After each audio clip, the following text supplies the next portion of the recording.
प्यारे बच्चों, प्रस्तुत है हमारी पाठ्य पुस्तक नव भारती का पाठ 6 अपूर्व अनुभव। इसकी लेखिका हैं तेस्तुको कुरियानगी और इसका अनुवाद किया गया है पूर्वा याज्ञिक कुशवाहा द्वारा। बच्चों, लेखिका तेस्तुको ने प्रस्तुत पाठ अपूर्व अनुभव को अपने जीवन पर आधारित सच्ची घटना को आधार बनाकर लिखा है। कहते हैं उनकी ये रचना हिंदी जापानी भाषा द्वारा रची गई रचनाओं में सर्वश्रेष्ठ रचना है। इस किताब को शिक्षक, बच्चे व अन्य शिक्षकविद स्वयं पढ़ते हैं और अन्य को पढ़ने के लिए प्रेरित करते हैं। लेखिका ने जिस सच्ची घटना का वर्णन यहाँ किया है उसमें उन्होंने वहाँ के देश काल और वातावरण का भी यथार्थ चित्रण किया है। आइए पहले शब्दार्थ देखें। सभागार, सभा करने का स्थान। द्विशाखा, दो डालियों वाली। उल्लास, खुशी, हर्ष। तरबतर, अधिक भीगा हुआ। शिविर, कैंप, खेमा। हताशा, निराशा। उमंग, जोश, उल्लास। न्योता, निमंत्रण। उत्तेजित, जोश से भरा हुआ। हार्दिक, दिल से। शिष्टता, अच्छे आचरण के साथ। प्रस्तुत है अपूर्व अनुभव पाठ का सार।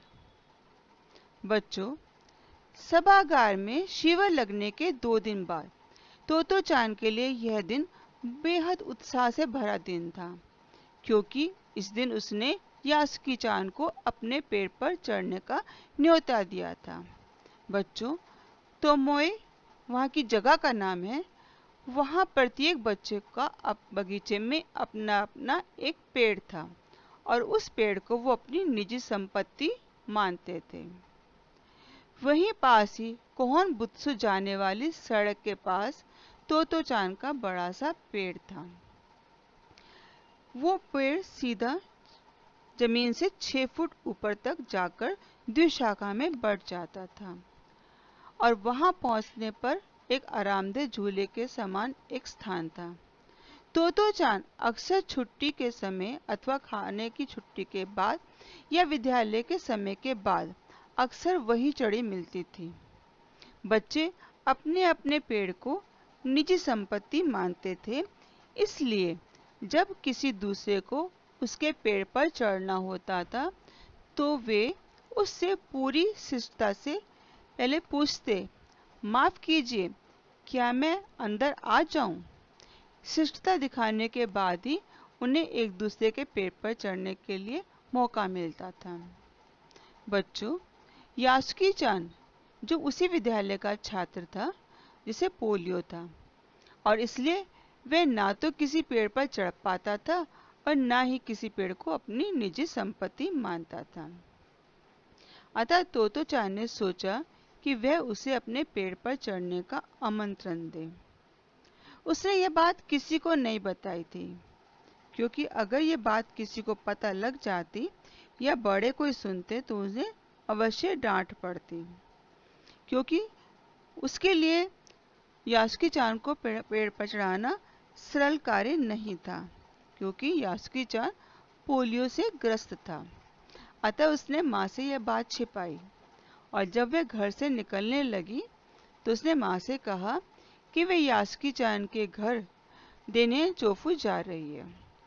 क्योंकि वह झूठ बोल रही थी, इसलिए उसने माँ की तरफ ना देखकर अपनी नजरें जूतों के फीतों पर ही गड़ाए रखी।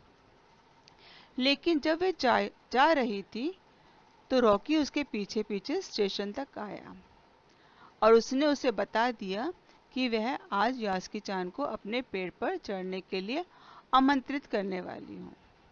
हालांकि रॉकी जो है वो उसका जर्मन शेफर्ड कुत्ता था जो उसकी बात को नहीं समझने वाला था, तो भी उसने अपने मन की दिलासा के लिए उसको ये खबर सुना दी।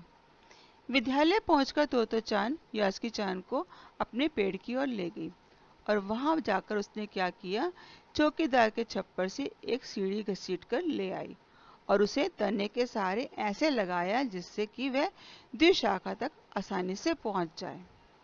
फिर उसने ऊपर चढ़कर यास्की चान को अपनी ओर खींचना चाहा। यास्की चान के हाथ पैर इतने कमजोर थे कि वे पहली सीढ़ी पर भी बिना सहारे के नहीं चढ़ पा रहा था। तब तोतो चान ने क्या किया, वे नीचे उतरी और उसको पीछे से धकेलने लगी। तोतो चान खुद बहुत छोटी और नाजुक थी और यास्की चान को ऊपर नहीं चढ़ा पाई। यह काम इतना आसान भी नहीं था। तो यास्की चान को लगा कि उसकी पेड़ पर चढ़ने की इच्छा अधूरी ही रह जाएगी और इसलिए उसका चेहरा उतर गया, वो उदास हो गया। तब तोतो चान को एक और उपाय सूझा। वह चौकीदार के छप्पर की तरफ दोबारा गई और वहां से एक तिपाही सीढ़ी ले आई।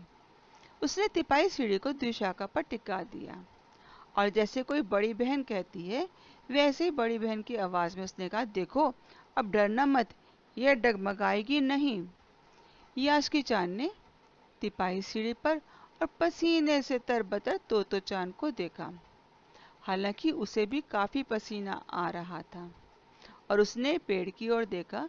तब निश्चय के साथ पांव ऊपर उठाकर पहली सीढ़ी पर रखा। उन दोनों को यह बिल्कुल न पता चला कि कितना समय यास्की चान को ऊपर पेड़ पर पहुंचने में लगा। उस समय सूरज का तापमान दोनों पर पड़ रहा था। सूरज सिर पर चढ़ गया था, दोपहर घिर आई थी, पर दोनों का ध्यान यास्की चान को ऊपर तक पहुंचाने में लगा हुआ था।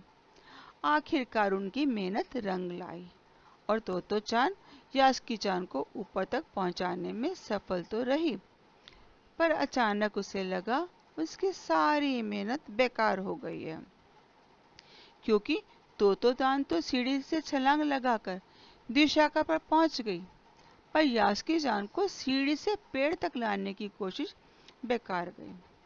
अब तोतो चान की रुलाई छूटने को थी, अर्थात वह रोने रोने को होने लगी। उसके मन ने चाहा था कि वह आज यास्की चान को पेड़ पर चढ़कर आमंत्रित करेगी और तमाम नई नई चीजें दिखाएगी। उसने यास्की चान की पोलियो से चिपकी और कड़ी उंगलियों को वाले हाथ को अपने हाथ में थाम लिया और फिर बोली, तुम लेट जाओ, मैं तुम्हें पेड़ पर खींचने की कोशिश करती हूँ।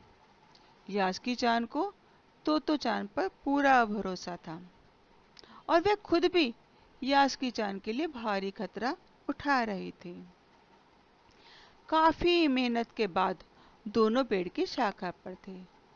पसीने से तरबतर अपने बालों को चेहरे से हटाते हुए तोतो चान ने सम्मान से झुककर कहा, मेरे पेड़ पर तुम्हारा स्वागत है। यास्की चान डाल के सहारे खड़ा था और कुछ झुकता हुआ मुस्कुराया। तब उसने कहा, क्या मैं अंदर आ सकता हूँ? उस दिन यास्की चान ने दुनिया की एक नई झलक देखी। पहली बार वह पेड़ पर चढ़ा था। इससे पहले वो कभी पेड़ पर नहीं चढ़ा था। अब उसे लगा, अच्छा ऐसा होता है पेड़ पर चढ़ना। यास्की चान ने खुश होते हुए कहा। दोनों बच्चे बड़ी देर तक इधर उधर की बातें करते रहे। यास्की चान ने तोतो चान को बताया कि उनकी एक बहन जो अमेरिका में रहती है, उसने टेलीविज़न के बारे में उन्हें बताया था। उसने बताया था कि जब वह जापान जाएगा तो वह घर बैठे बैठे सुमो पहलवान की कुश्ती टेलीविज़न में देखेंगे। वह कहती है कि टेलीविज़न एक डिब्बे जैसा होता है। हालांकि तोतो चान को उस समय यास्की चान की बातों पर विश्वास नहीं हो रहा था। उसे समझ नहीं आ रहा था कि एक छोटे से डिब्बे में इतना बड़ा पहलवान कैसे आ सकता है, परंतु फिर भी उसे तोतो चान को यास्की चान की बातें करना अच्छा लग रहा था। उन दिनों टेलीविज़न के बारे में कोई नहीं जानता था। पहले यास्की चान ने ही तोतो चान को उसके बारे में बताया था। यह दिन उन दोनों के लिए बेहद खुशी का मौका था। यास्की चान के लिए तो पेड़ पर चढ़ना ये पहला और अंतिम मौका था, क्योंकि दोबारा वह स्वयं पेड़ पर चढ़ नहीं पाएगा और दोबारा किसी को पता लगा कि तोतो चान ने यास्की चान को पेड़ पर चढ़ाया था तो वो उस पर नाराज भी होंगे। तो यह उनका पहला और अंतिम मौका था। आइए बच्चों, अभ्यास कार्य करें। पहला प्रश्न है अति लघु। यास्की चान कौन था? ख। तोतो चान क्यों उत्तेजित थी? ग। यास्की चान के लिए क्या करने का पहला और अंतिम मौका था? प्रश्न 2, लघु उत्तर लिखिए। क। यास्की चान किस पेड़ को निजी संपत्ति क्यों नहीं मानता था? ख।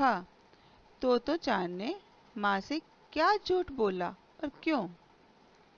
ग। यास्की चान की बहन ने उसे टेलीविजन के बारे में क्या-क्या बताया था?